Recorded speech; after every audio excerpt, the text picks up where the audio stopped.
So ayun, magandang gabi sa inyong lahat mga kababayan, mga marites dyan. Ayan, magandang gabi po sa inyong lahat. At yan, tuloy na tayo.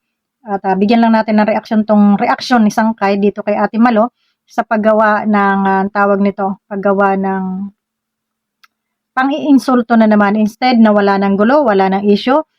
Talagang nireaction na niya itong pagbabayad ni Kapromdi at ito naman si Kapromdi na nagbayad na marami pang salita dito sa kanyang video, no? Dapat kung nagbayad ka tapos na para hindi na nireaksyonan, hindi na nagulo. Ngayon, nireaksyonan naman to ni Sangkay at may kasama pang pang-insulto kay Ate Malo. Anong gagawin natin dito?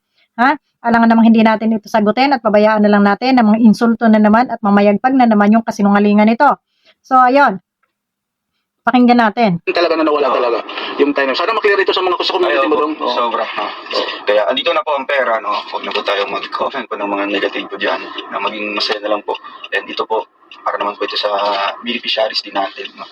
Kagaya kay Just Ivan. Kaya, thank you kuya. Salamat din dong, salamat. So yun mga Sangkay, mga kalinga, pati naman nun yung video clips na aking kinuha mula doon sa upload ni Kapromdi. Credit, ay hirap na hirap siya na makabawi dito. So congratulations, ang Kapromdi na nasettle mo na lahat, no, ng mga problema, yung pera, lalo sa pera, mga issues, natuldukan na ngayon. No? Masasabi ko lang dito, no, regarding sa 100,000, yes, isa ako sa mga nagduda noon sa kay Kapromdi. Isa ako sa mga gumawa ng reaction sa kay Kapromdi noon. Pero, nung birthday ni Kuya Val, yung tawanan, tapos 100,000 ka, nagtatawanan lamang kami, no? So, maganda yung nangyari. Nakita ko si Kapromdi kung gaano kamasikaso na tao. Ngayon puro napapure.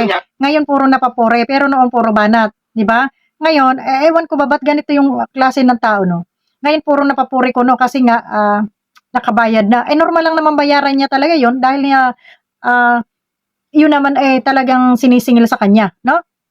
Ako nung nasa Baguio, kahit kumakain siya nung squad, no, na yung 100,000 na nawala, tapos inadagdagan, no, ng 50,000 dahil sa lupa ni Malo de los Santos, no. Ang akin lamang dito, no, Kapromdi, medyo baka maano ka dito, no, ng mga tao. Alam naman natin ang pag-iisip ng mga tao. Malikot ang pag-iisip ng mga tao. Yung ipinakita mong pera na 50,000 na para iuhulog mo sa Palawan para kay Malo de los Santos, sana lang, no. Sa akin lang, ito'y protection para sa iyo. Sana ipinakita mo yung resibo, no, na naghulog ka sa Palawan para walang masabi talaga yung mga tao. Kaya nagsabi ko, malikot ang isip ng mga tao. Alam mo, Sangkay, ganito. Kung naghulog man si Kapromdi, kahit walang resibo at ito naman ay napatunayan ni Ate Malo na na-receive na niya, hindi niya na kailangan pa yung resibo na yon, kung totoong naghulog siya. Ngayon, wala na sanang problema dito eh. Ang problema dito, yung binigyan mo pa ng reaksyon at may diin ka pa doon kay Ate Malo. Sa tingin mo maganda? Sa tingin mo matatapos yung issue? Hindi. Huwag kayong maging na nakabayad si Kapromdi o dahil yan ay obligasyon niya.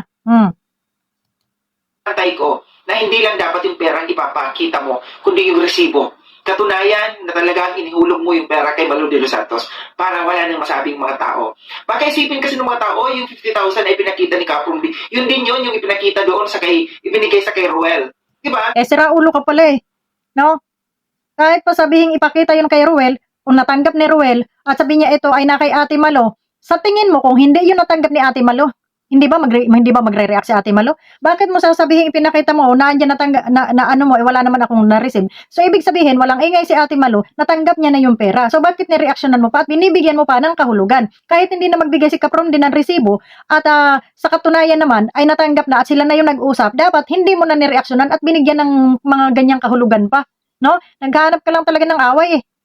So, mas maganda ipinakita mo yung resibo. Yun lang yung ano ko dito. Ito yung protection para sa iyo. Para sa sasabihin ng ibang mga tao na walang magawa dyan. O kagaya mo, walang magawa, na kahit hindi na dapat i-content, ikino-content mo pa. Para pag umpisahan na naman ang away.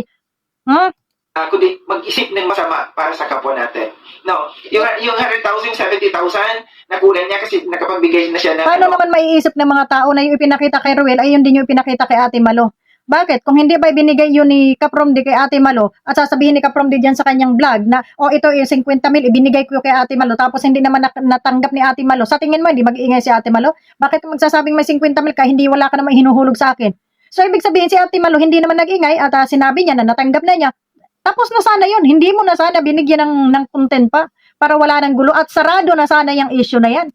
Ng 30,000 dati, alam ko ito yung 30,000 yan ay nanawagan yata si Kuya Val noon na para tulungan mag-ambag para kay Kaprom Dino para may balik yung no. Alam na natin yung kwento. Nakita na ang dumepensa dito lamang noon sa kay Kaprom D si Hayat Zamora, no. Salamat no sa kay Hayat Zamora na naipaliwanag no, na lumabas yung katotohanan. Anong katotohanan? 12 Stunden.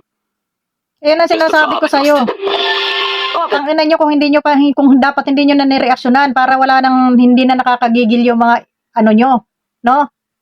Sasabihin mo kahit sino, sino ba magtatanggol dyan kay Kaprom D doon sa mga panahon na yon? Ha?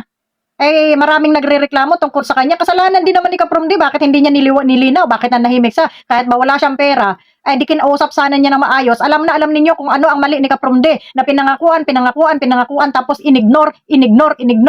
Ha?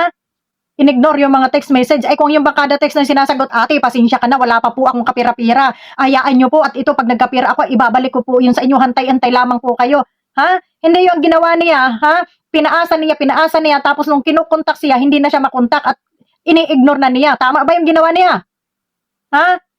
Ngayon, bibigyan nyo ng katwiran. Ngayon, mababalingbing kayo kasi nakabayad din si Kaprom D. Huwag tayo dito mga plastic. Doon lang tayo sa totoo. Dahil kung nagpakatotoo lang naman si Kaprom D, wala sanang issue. Dahil kinagalit lang naman ni Ate Malo ay yung kanyang pagsisinungaling na hindi na niya kinakausap, ini-ignore na niya. Oh. Ay kung nakiusap lang siya ng maayos doon, ay di sana walang gulo, naiintindihan naman siya. Nako, huwag nga kayo gumawa ng kwento. Ngayon, sino naman mapasasamain nyo dito si Ate Malo? Tama yung kay Malo de los Santos yung pinakinggan natin, no, yung mga sinabi ni Malo de los Santos, kundi nagpatunay dito, no, nagpatunay dito si Hayat Zamora na mali ang mga sinasabi doon ni Malo de los Santos. Although, tapos na yun, Tapos na, pero inulit-ulit mo pang putang ina mo ka. Kakagigil kayo. ito pa yung nagustuhan ko dito kay Kaprom Dino. Sinabi dito ni Malo de los Santos noon na pamasko na lang niya kay Kaprom Dino 50,000 na yon, no. Hindi na niya kukunin. Pero sa kabutihan ng puso ni Kaprom Dino, ibinalik niya. Ay, hindi kabutihan yun. Ha, hindi kabutihan. Dapat lang ibalik dahil iyon ay hindi sa kanyang pera. Sa galit lang ni Ate Malo dahil hindi na siya nag-aano, sinabi niya na sa'yo na lang. Oh, kung ayaw mong bayaran, di sa'yo na lang. Oh, ay ngayon, binayaran. Ay, natural, tanggapin. Bakit hindi tatanggapin? Pera niya yun, pinaghirapan niya yun. Kalukuhan mo. Kahit Gawa kayo ng gulo, maputang ina nyo. na ibinibigay na niya kay Kaprom D, ang kagandahan dito, ibinigay. Kahit sinabi na ibibigay na niya. Normal lang. Kung talagang may hiya siya, kahit pasabihin ni Ate Malo na ibigay ko na lang yan sa'yo dahil sa galit ni Ate Malo sa kanya, ibabalik niya. Ibig sabihin, may hiya siya, kaya ibinalik niya. So ano pa? Ano pa problema mo, Sangkay? Bakit binibigyan mo pa ng madiin talagang reaksyon? Para ka ng ano dyan ah. Naghahanap ka ng away?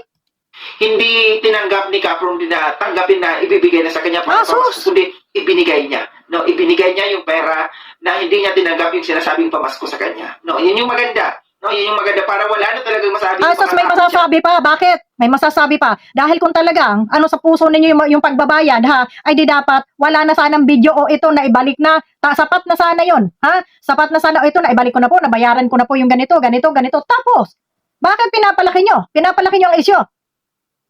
Dahil proud kuno kayo ngayon dahil nagbayad si Kaprom D?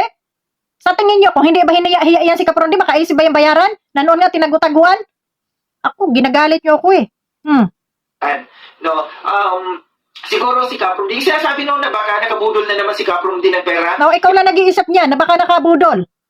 Hindi ibang tao. Hindi ibang tao, wala ko nakita. Kundi ikaw lang ang nag-iisip niyan. Mayroon ka lang mai-content. Sangkay, marami ng mahaba na yung panahon ng gira natin dito sa loob ng Kalingap, no? Kaya sana kung magko-content ka, wag yung permin nakakasagasa ka sa kapwa mo. Ha? Kung naghahanap ka man ng pera at wala kang lamunin dito sa social media, ayusin mo yung pagko-content mo. Ha? Wag kang managasa ng tao. Tapos na yung usapin na yan, pinapalaki nyo. Sa tingin nyo, ano gusto nyo? Ha? Pinagdidikdikan nyo pa, mali si Malo, mali. Tama lang si Ate Malo na maningil ng pera niya. Oh. Ngayon, ang mali doon ni Kaprom D, pinangakuan, inignore, hindi na pinansin. Tapos ngayon, kukuntin ka, saraulo ka ah.